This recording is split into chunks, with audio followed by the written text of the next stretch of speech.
Do you know that some scientists and philosophers believe we might be living in a simulation?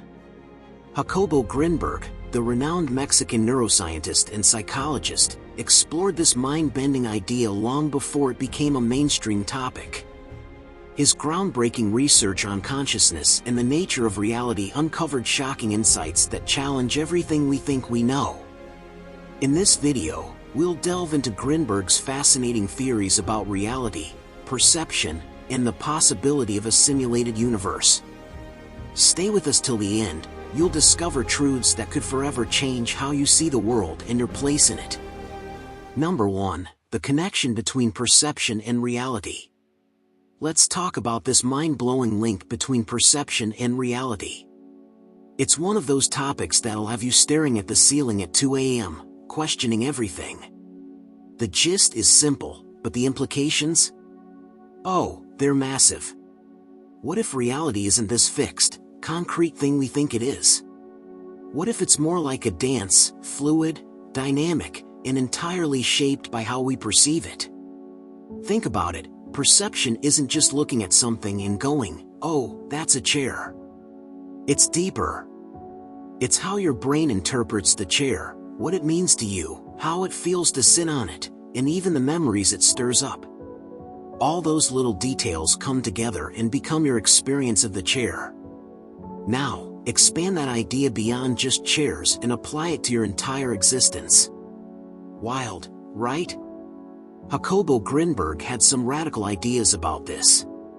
He believed that perception doesn't just influence reality, it creates it. That's a hard pill to swallow if you're used to thinking of the world as this objective, unchanging thing. But Grinberg was all about challenging that. He argued that reality isn't something out there. It's shaped, molded, and even distorted by our minds. Your reality might not be my reality because we're perceiving it through entirely different lenses. And here's where it gets really trippy. What if there isn't a single real reality? Like, what if the fabric of existence itself is just potential, waiting for us to observe it, interpret it, and give it form? That's a lot to wrap your head around, but it's fascinating to think about. If Grinberg was onto something, then what we call reality is more like a projection of consciousness, kind of like a movie on a screen. And guess what? We're both the projector and the audience. So, what does this mean for the connection between perception and reality? Well, it's a bit like saying reality isn't set in stone. It's malleable, shifting with the way we think, feel, and focus. Some people might find that empowering, while others might find it downright terrifying. Because if reality is just a reflection of perception, then who's really in control? Is it you? Is it something bigger? Is it a mix of both? Here's another thought to mess with your head. Grinberg believed there's this underlying field, the universal consciousness, if you will, that connects everything and everyone. This field, according to him, is the canvas on which perception paints reality. So when you perceive something, you're not just seeing it, you're interacting with this field, shaping it, giving it meaning. You're a co-creator of the universe, whether you like it or not. And yet, there's a flip side. If perception shapes reality, then how do we know what's true? Is there even such a thing as truth, or is it all just subjective, an illusion spun by our minds? This is where things get slippery. If you and I perceive the same event differently, does that mean there are two truths?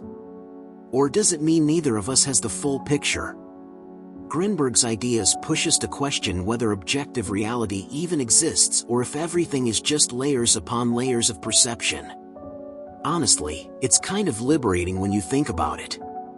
If reality is shaped by perception, then maybe we have more power than we realize. Maybe we're not just passive players in this grand cosmic game. Maybe we're active participants, crafting our worlds in real time. That thought alone is enough to change how you look at everything. But let's not get too carried away. Just because perception plays a massive role doesn't mean it's all sunshine and roses. Our perceptions can be skewed, limited, even downright wrong. And that's where the challenge lies, figuring out how to perceive in a way that brings us closer to truth, whatever that may be. So, here we are, questioning the very fabric of existence.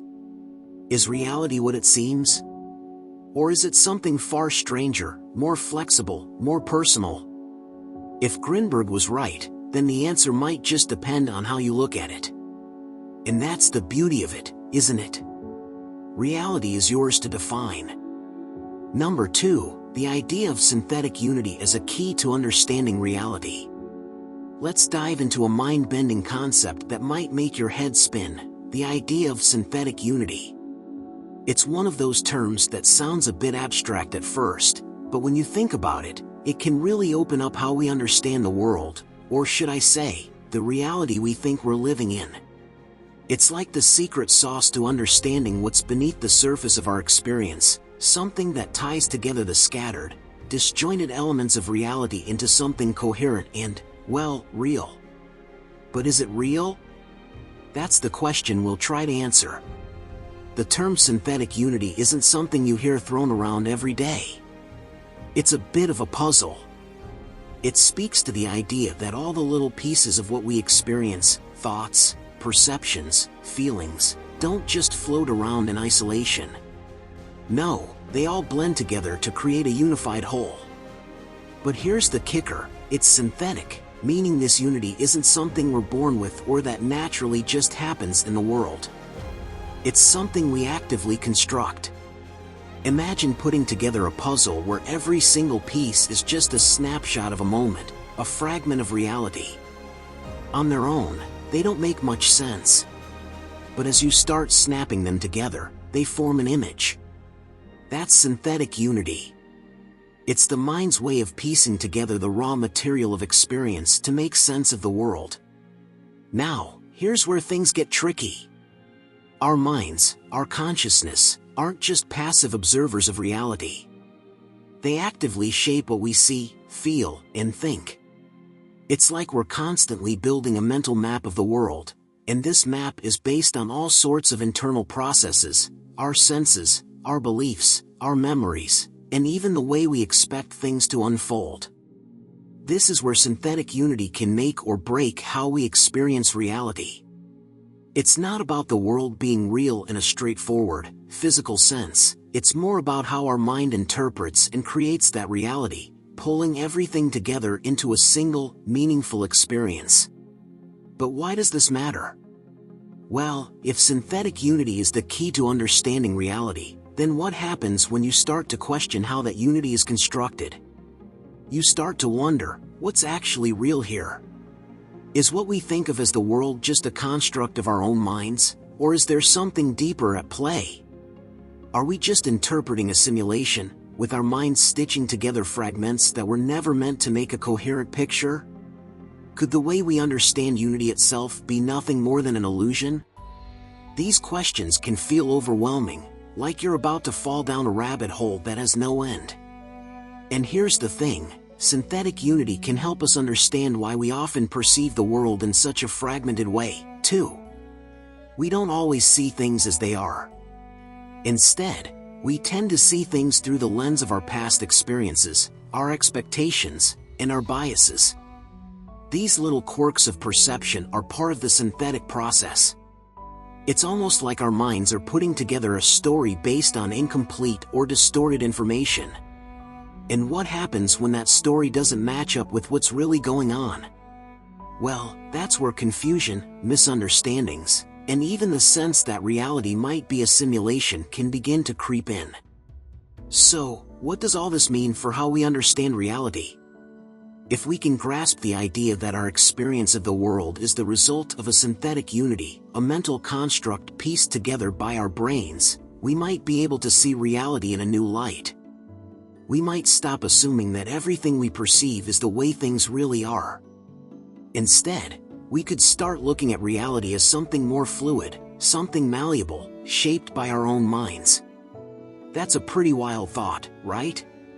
The takeaway here is this: synthetic unity is more than just an intellectual concept. It's a lens through which we can examine how we make sense of the world. It challenges the way we think about what's real, and it invites us to question the very nature of reality itself. Are we living in a simulation? Well, maybe the answer depends on how you understand the unity of experience, and how deeply you're willing to dive into the mystery of what's really going on behind the scenes. Number 3. Experiments with brain activity synchronization between individuals. When it comes to the idea of reality being some kind of simulation, one of the most mind-bending aspects involves how our brains might be synchronized with each other. Imagine this: two people, supposedly separate beings with their own minds, thoughts, and experiences, could have their brain activity linked in ways we don't fully understand. Now, I know, it sounds like something straight out of a science fiction novel, but there's something fascinating about the possibility that our brains, in certain conditions, could be in sync. Picture yourself having a conversation with someone, and you both seem to intuitively know what the other is about to say.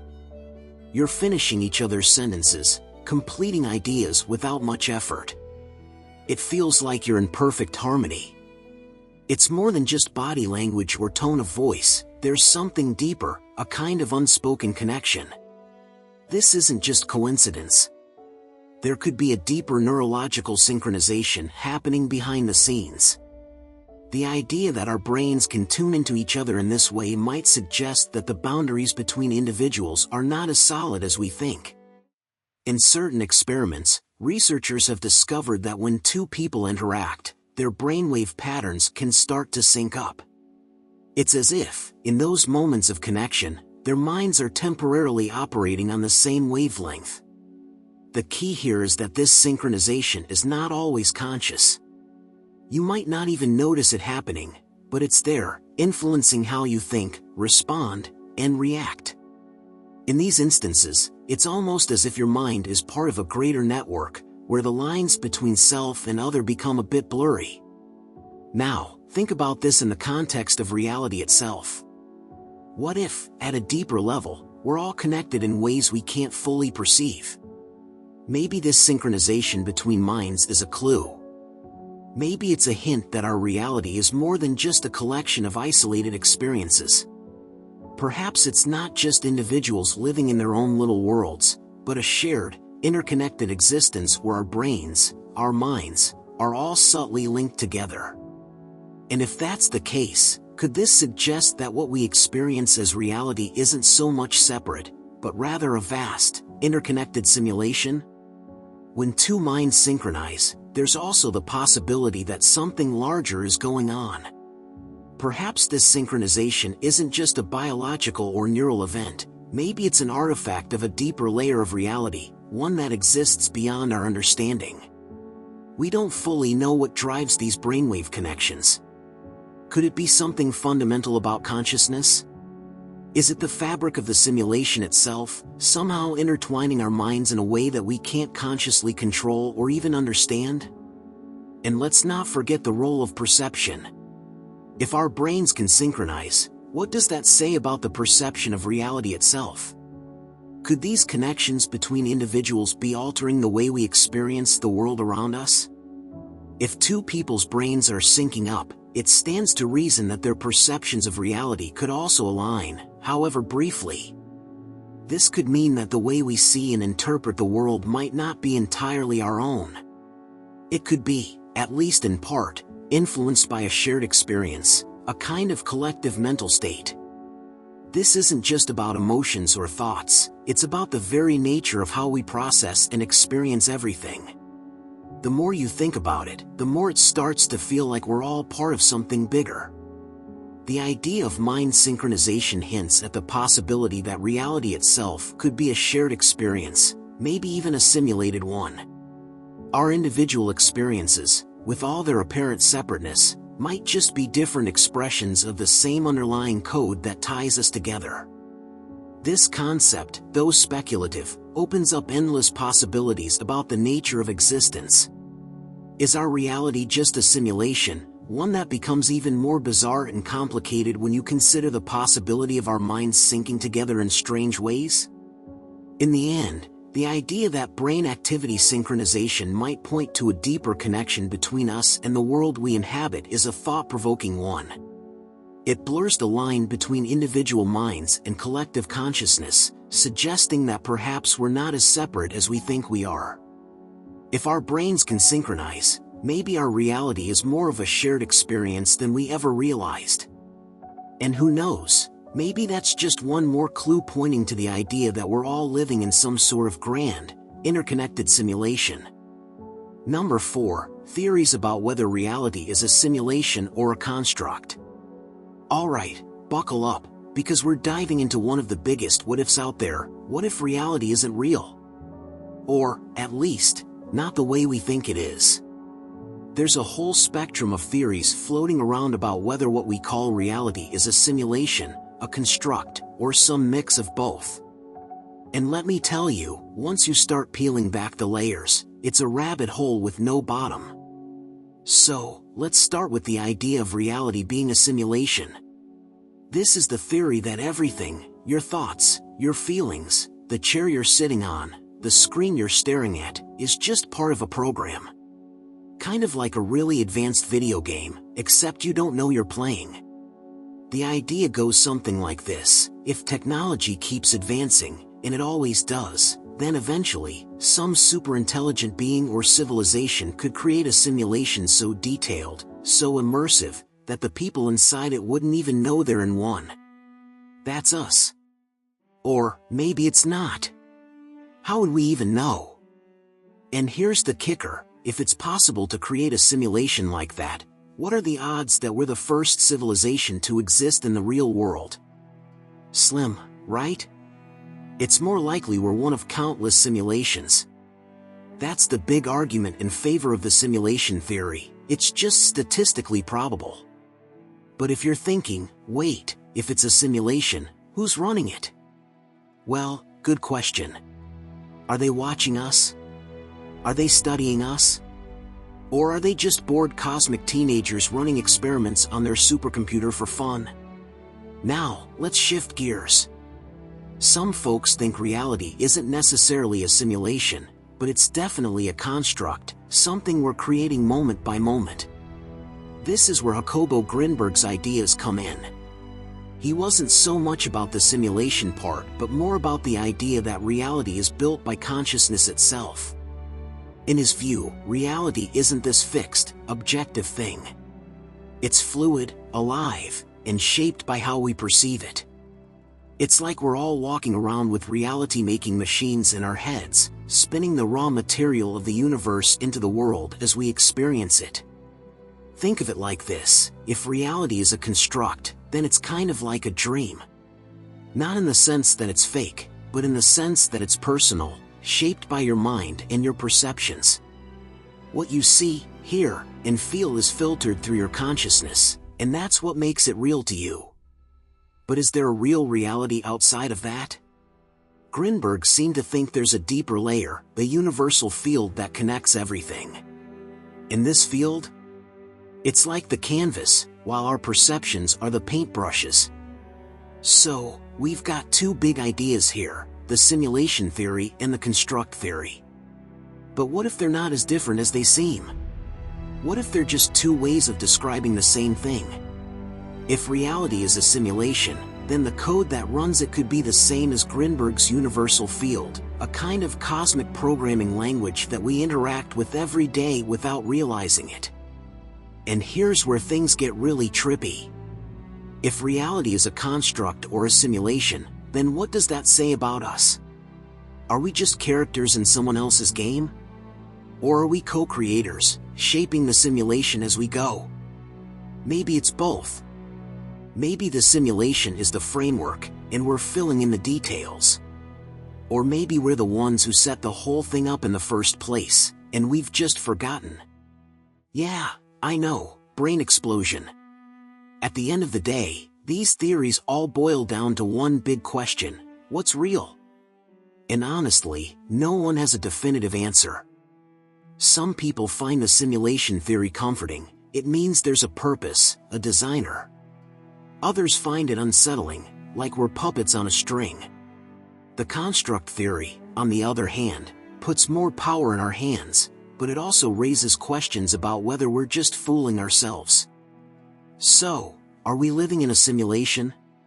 Is reality just a construct? Who knows? But one thing's for sure, thinking about it will mess with your head in the best possible way. Number 5, the possibility of consciousness creating the material world. Alright, let's jump into something that might stretch your mind a little. The idea that consciousness, our awareness, our very experience, could be the thing that actually creates the material world.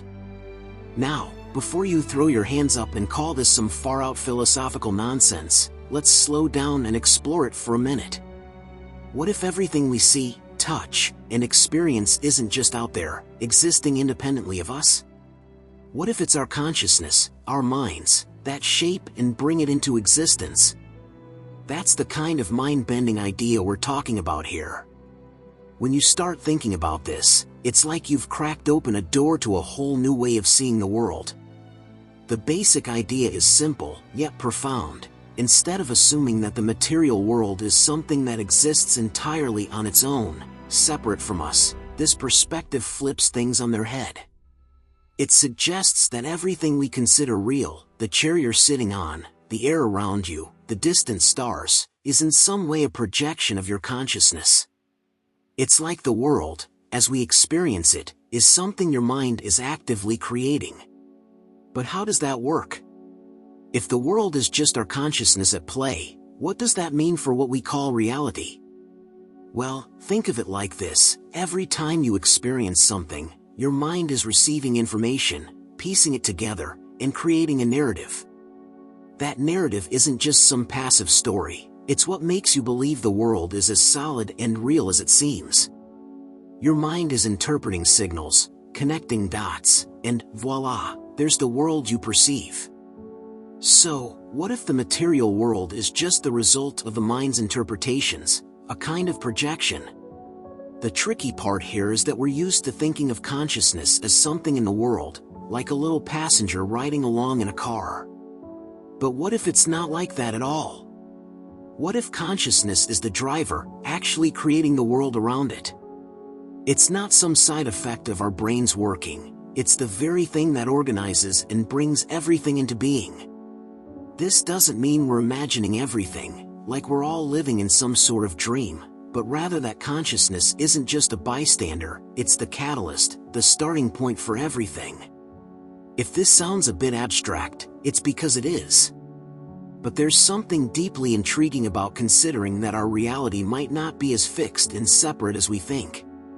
You know how sometimes, when you're in a dream, everything feels so real while you're in it, but once you wake up, you realize it was just an illusion? Well, what if our waking life is a little like that? The world around us, the material world we interact with daily, could be just as fluid, as constructed by our minds as the dream world is. We just don't normally notice it, because it feels so solid and consistent. But that's the power of consciousness, it makes the world feel tangible, even if it's not as real as we imagine. Now, this might make you wonder, if consciousness creates the material world, does that mean I can control it? In theory, yes.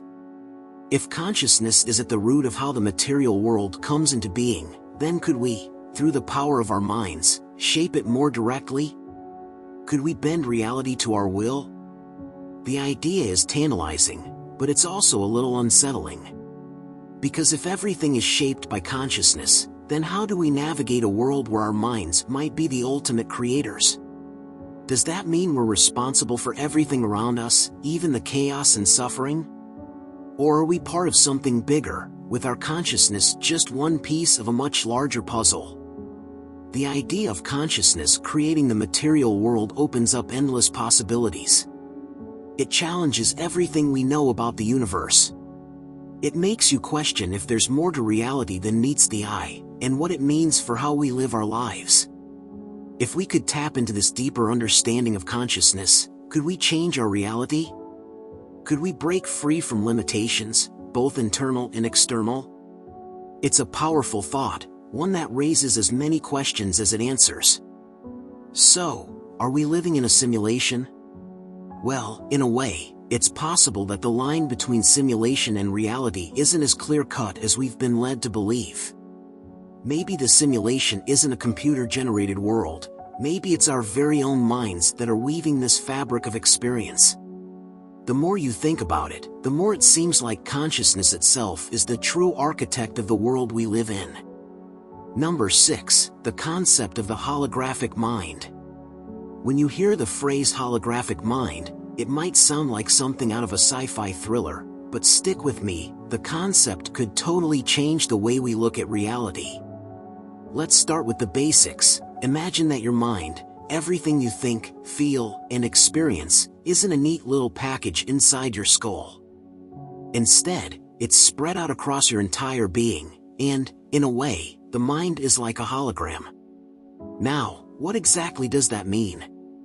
When we think of a hologram, we usually picture something in 3D, maybe a floating image, something that looks real from every angle, yet it's not physical. But what if the mind works similarly? What if your consciousness isn't limited to the boundaries of your brain? Instead of being confined to one specific location, your thoughts, memories, and perceptions could be scattered, spread across your whole body, and perhaps beyond it. It's almost as if your mind is reflected in every part of your experience, just like a holographic image is reflected in every shard of a broken mirror. This idea pushes the boundaries of how we think about the brain and the mind. In typical terms, we imagine the brain as a control center, a sort of command hub that houses our personality, decisions, and actions. But the holographic mind flips this on its head. If our mind operates like a hologram, maybe everything we experience is a projection, not of the world around us, but of something deeper, something ingrained in the fabric of our being. It's like the mind is creating a projection of reality that seems so real, we get lost in it. And here's where it gets even more wild. Imagine that this projection isn't just something inside us. What if the entire world is also a kind of projection? The holographic mind suggests that what we see, hear, and touch might not be real in the way we think it is. Instead, it could be an intricate display, almost like a VR simulation that we've all collectively agreed is real. The way we experience reality could be a mind-bending mirage, a reflection of the deeper, underlying structure of existence. But let's take a moment to really grasp what this means on a personal level. If your mind isn't just confined to your brain, then where does it truly live? Is the experience of you, your thoughts, memories, and feelings, something that happens only inside your head, or could it extend beyond your body and reach into the environment? What if our sense of self isn't a static thing, neatly packed into a skull, but an expansive, ever-changing projection that constantly interacts with the universe? This idea takes the individual self and connects it to everything around it, as if the boundaries between you and the world are just an illusion.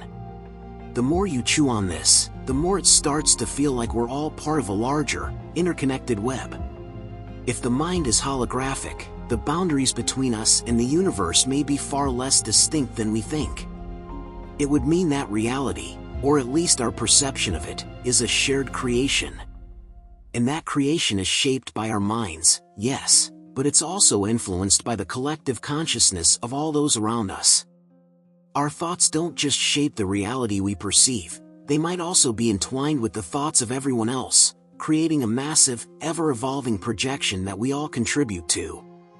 And that raises another mind-blowing idea. What if reality itself is a projection of our collective minds, a hologram that we're all living inside, but that we can't always see for what it is? Maybe, just maybe, everything we experience, all the sensory input, all the real objects we touch, is actually just a sophisticated illusion, an elaborate play of light and energy projected by our minds. It would mean that we're not just perceiving the world around us, but actively creating it as we go. The holographic mind could be one of those concepts that turns everything upside down. If your mind is holographic, then every thought and perception you have might be a reflection of something much larger than yourself, something connected to the entire fabric of existence.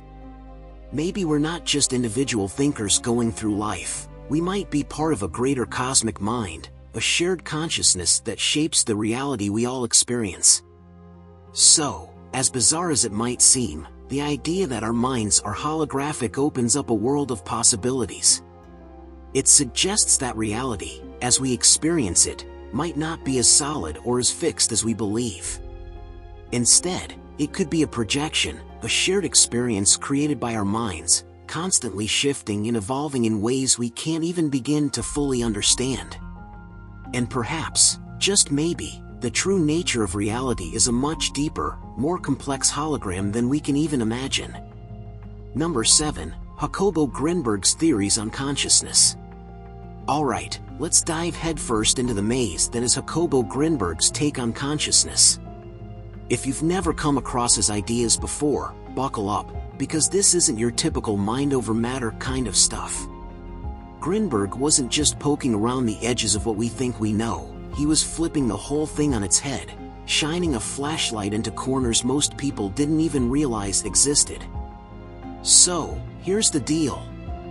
Grinberg didn't see consciousness as just something that sits in your brain like a computer program running on hardware. Nope, not even close. For him, consciousness wasn't confined to your head at all. He saw it as this vast, interconnected field, a kind of universal matrix that doesn't just exist within us but stretches out and links everything together. Think of it like the ocean, and each of us is just a little wave. We might seem separate on the surface, but deep down, we're all part of the same thing. Pretty trippy, right? But wait, it gets weirder. Grinberg thought this field of consciousness isn't just passive, like a big, cosmic container. It's active. It's alive. It's constantly shaping and being shaped by the way we perceive and interact with it. In other words, reality itself is built on this field, like a web where every thought, every perception, every little flicker of awareness leaves its mark. To Grinberg, consciousness wasn't just a spectator of reality. It was the architect. Here's where your brain might start to twist in knots. If consciousness is creating reality, then what's the limit? Is there a point where the field stops and real reality begins? Or is the field all there is? Grinberg leaned hard into the latter. He believed that what we call reality is really just an interpretation, our minds translating the infinite possibilities of this field into something we can handle. Kind of like tuning into a radio station. The music is out there, floating in the airwaves, but you only hear the one you've tuned into. But how do we tune in? Grinberg thought the key was perception. And here's the wild part. He argued that perception isn't just about receiving information. It's about creating it. When you look at something, you're not just seeing it as it is. You're interacting with the field, shaping it, pulling one version of reality out of a sea of endless possibilities. So, when two people see the same thing but interpret it differently, that's because they're tuning into different frequencies of the same field. It's not just different perspectives. It's literally different realities. Now, let's add another layer, because Grinberg didn't stop there. He was fascinated by the idea that this field of consciousness might hold the secrets to things we can't explain, intuition, telepathy, maybe even those moments where time seems to bend or break entirely. If consciousness connects us all, then maybe those unexplainable phenomena are just us tapping into that connection. Like, if you and I are both waves in the same ocean, maybe it's not so crazy to think we could sense each other, even from far away. But here's the thing, Grinberg didn't just throw these ideas out there like some cosmic poet. He wanted to explore them scientifically. He believed there were patterns, structures, and rules to how this consciousness field worked. To him, it wasn't mystical, it was fundamental. And the more we understood it, the closer we'd get to understanding not just who we are, but what reality itself is made of. Now, some people might hear all this and think, okay, cool theory, but where's the proof? And that's fair. Grinberg's ideas are as mind-bending as they are hard to pin down. But maybe that's the point. If consciousness really is this vast, interconnected field that creates reality, then trying to study it from the outside might be like trying to see your own eyes without a mirror. Maybe the only way to understand it is to experience it. So, here we are, caught between Grinberg's big, beautiful ideas and the mystery of consciousness itself. Is it a field that connects us all? Is it the source of reality? Or is it something even stranger, something we can't quite grasp yet? Whatever it is, one thing's for sure, once you start thinking about consciousness the way Grinberg did, it's hard to look at reality the same way again. And maybe that's the whole point. Number 8. The relationship between consciousness and quantum mechanics. Alright, let's dive into one of the most mind-bending connections out there, the relationship between consciousness and quantum mechanics. Now, I know what you're thinking. Quantum mechanics? That thing with particles, waves, and all those baffling ideas about the universe being both here and not here at the same time? Yeah, that's the one. And it gets even crazier when you throw consciousness into the mix. What happens when you take the observer, us, and bring it into the strange world of quantum physics? Let's start by looking at quantum mechanics in the simplest terms we can. At the core, it's about the weirdness of how the smallest particles behave, things that don't seem to follow the usual rules we're used to. Quantum particles can exist in multiple states at once. They can be entangled, meaning two particles can affect each other even when they're light years apart, and they don't seem to have definite positions until they're observed. Imagine a world where the very act of looking at something can change its state. Bizarre, right? But here's the real kicker, consciousness seems to play a role in this. Not just in how we perceive the universe, but in how the universe actually behaves.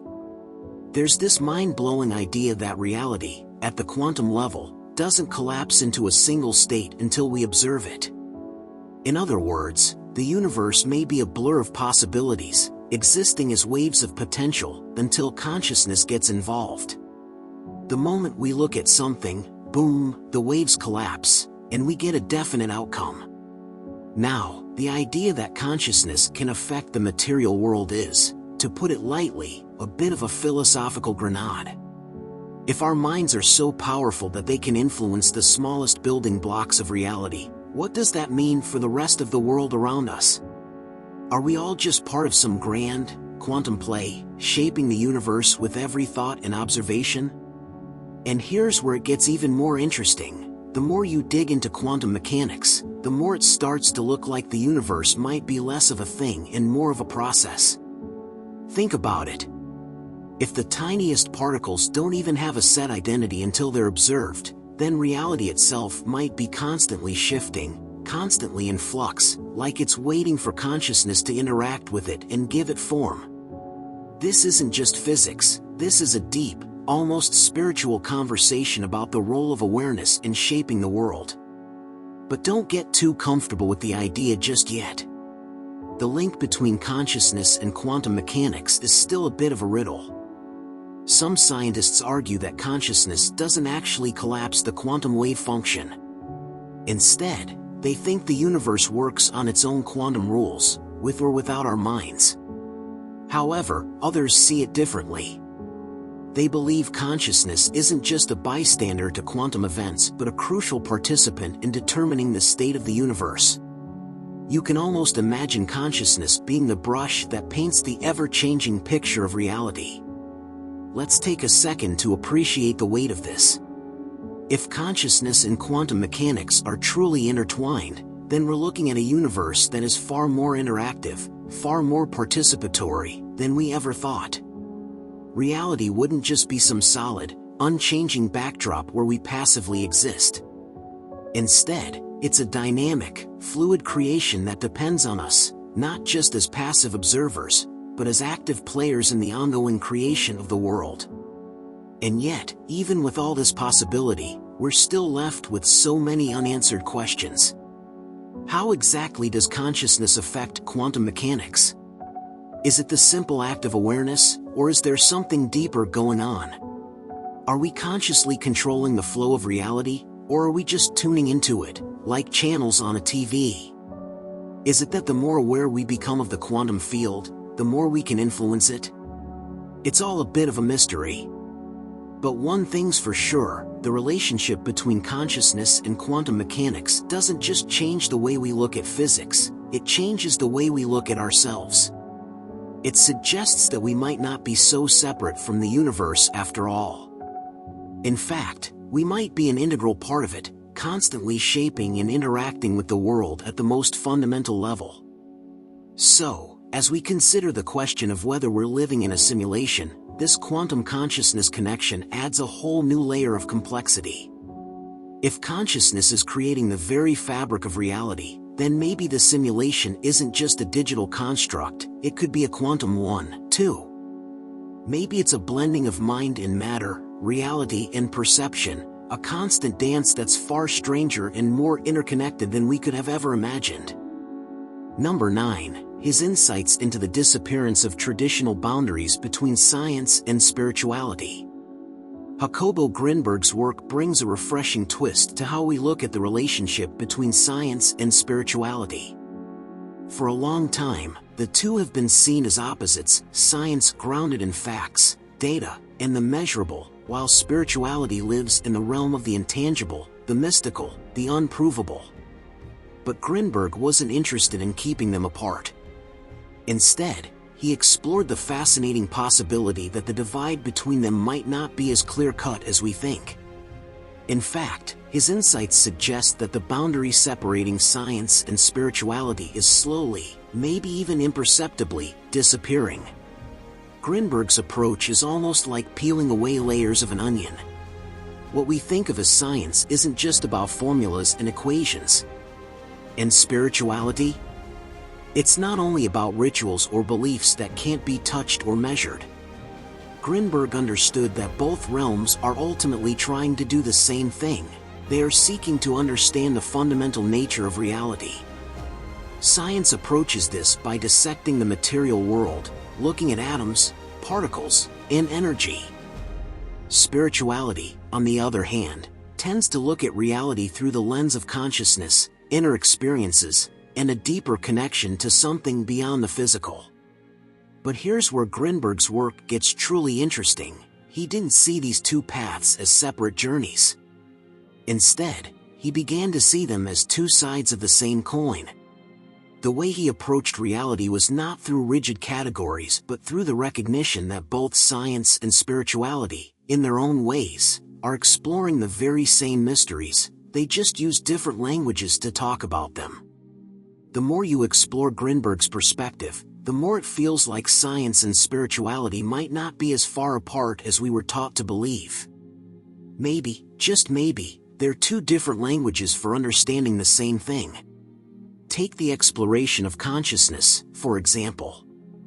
We often think of consciousness as a philosophical or spiritual topic, something that's hard to define, let alone measure. But Grinberg's work was groundbreaking in that he started to explore consciousness from both scientific and spiritual angles. He looked at how the brain functions, but he also paid close attention to mystical experiences and altered states of consciousness. For him, these states weren't just irrelevant oddities or things to dismiss as unimportant. They were clues, fragments of a deeper truth that science and spirituality could both illuminate. Grinberg's insight was profound. He argued that we're looking at the same phenomenon from two different perspectives. To him, spirituality and science weren't competing to explain the world. Instead, they were like two complementary lenses, each providing a unique view of the same underlying reality. What if, in fact, the answers we've been searching for all along, about the nature of consciousness, the meaning of life, the structure of the universe, could be found by combining both approaches? He didn't suggest that one was more important than the other. Instead, he showed how they could work together. And here's the part that really gets your mind spinning. Grinberg also hinted that this disappearing boundary between science and spirituality might reflect a deeper shift in how we perceive reality itself. Could it be that reality isn't so neatly divided into the physical and the metaphysical? What if our understanding of the world requires us to move beyond these divisions? Grinberg's work invited us to consider that perhaps the universe isn't a rigid, mechanical system that runs on fixed laws, but rather a dynamic, interconnected web where consciousness plays a crucial role in shaping the fabric of existence. If we begin to think about the world in this way, we start to see how the two fields, science and spirituality, can work together in a way that's more fluid, more expansive. They don't have to remain in their separate corners. When you look at the world from Grinberg's perspective, you begin to understand that there are deeper patterns that are only visible when both approaches are brought into the conversation. What science has dissected and measured might be pointing to the same truths that spirituality has sought to understand for millennia. Grinberg's insights invite us to step into a world where the lines between science and spirituality aren't just blurred, they're being redrawn. It's a world where we can embrace both the rational, empirical study of the world around us and the mystical, spiritual experiences that give us a deeper sense of meaning. And in doing so, we might just find that the answers to some of the biggest questions we've ever asked are not so much about choosing one path or the other, but about integrating them into a unified understanding of reality. In that space, science and spirituality aren't opposites at all, they're partners in uncovering the profound mysteries of existence. Number 10. Philosophical implications of Grinberg's ideas. Let's take a deep breath and wade into the philosophical waters of Jacobo Grinberg's ideas. This isn't your typical armchair philosophy. It's the kind that makes your mind do somersaults and leaves you questioning everything you thought you knew. Grinberg didn't just dip his toes into existential questions, he cannonballed into the deep end, leaving ripples that touch every corner of what it means to be human. First, let's get one thing straight. If Grinberg was right, reality isn't some solid, unchanging thing that exists out there. Nope. It's more like a shared hallucination, built moment by consciousness itself. And that alone raises a huge question. If we're creating reality as we go, what does that mean for concepts like truth or objectivity? Is there even such a thing as a universal truth, or are we all just living in our own little bubbles of perception? That's a humbling, and maybe even terrifying, thought. It suggests that what you see and what I see might not just be different versions of the same thing, they might be entirely different realities. But here's the kicker, if reality is this flexible, malleable thing, then who, or what, is in control? Grinberg's ideas blur the lines between the individual and the collective. On one hand, your consciousness is shaping your reality. On the other, there's this underlying universal field he talked about, a kind of cosmic mind that connects everyone and everything. So, are you the architect of your reality, or are you just a tiny part of something much bigger that's doing the heavy lifting? Maybe it's both. Maybe we're co-creators, working hand in hand with this vast, unseen force. But if that's true, what happens when your version of reality clashes with mine? Whose reality wins? And let's talk about free will for a second, because Grinberg's ideas throw a big, juicy wrench into that debate. If consciousness is shaping reality, then you'd think we'd have some control over what happens, right? But here's where things get murky. If the universal field is the foundation of everything, then maybe our individual minds are just tiny ripples in a much larger ocean. Sure, you can decide what to eat for breakfast, but can you really change the course of the universe? Or are you just playing out a script written by the field itself? It's a paradox that'll keep you up at night. And then there's the question of identity. If consciousness is universal, then who, or what, are you, really? Are you a distinct individual, separate from everyone else, or are you just a fragment of the whole, temporarily wearing the mask of you? Grinberg's ideas suggest that the boundaries between self and other, between you and the world, might be a lot thinner than they seem. If that's true, then the whole idea of me and you starts to feel like a cosmic joke. Maybe we're not as separate as we think. Maybe we're all just different expressions of the same underlying reality, like waves on the surface of the same ocean. And let's not forget the ethical implications. If we're all connected through this universal field, then what does that mean for how we treat each other? If hurting someone else is, in a way, hurting yourself, then the stakes of our actions get a whole lot higher. Grinberg's ideas could rewrite the rules of morality, pushing us to think beyond individualism and start seeing ourselves as part of a much larger whole. But that's easier said than done. After all, it's hard to think like a wave when you feel like an island.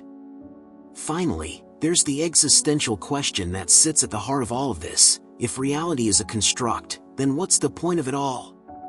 Is there a purpose to existence, or is it just an endless loop of creation and perception, spinning on forever without a destination? Grinberg didn't offer easy answers, and maybe that's the point.